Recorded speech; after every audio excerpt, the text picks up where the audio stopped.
Despite hemming and hawing about going to school, Simon Turner actually enjoyed his time in the classroom, especially on the days when Nellie Hawkins was in attendance.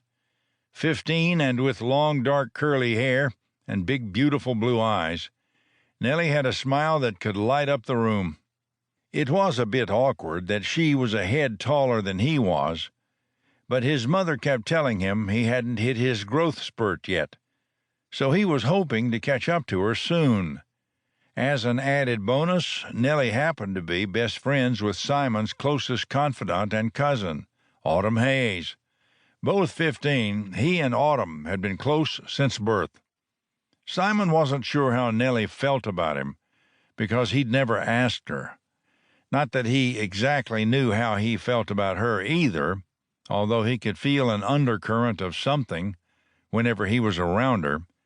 Occasionally he would ask Autumn a question or two about Nellie, trying to gather some usable information.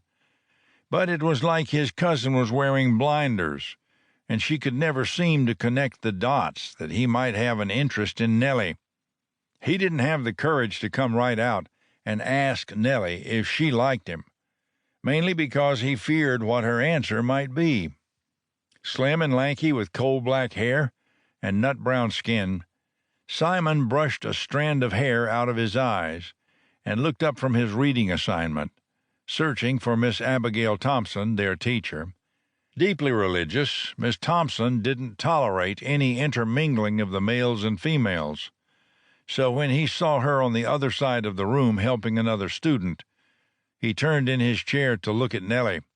She was in the next row over and 3 seats back, the mandatory dividing line between boys and girls running between them.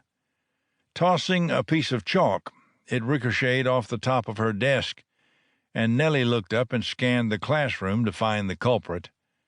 When her eyes landed on Simon, she smiled, and his heartbeat accelerated ever so slightly. Using the first 2 fingers of his right hand, he mimicked a walking motion and pointed at his chest, then at her.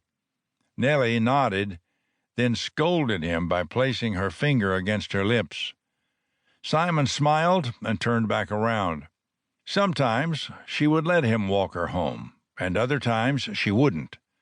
He didn't know what the deciding factor might be, but he was glad he got the go-ahead for today.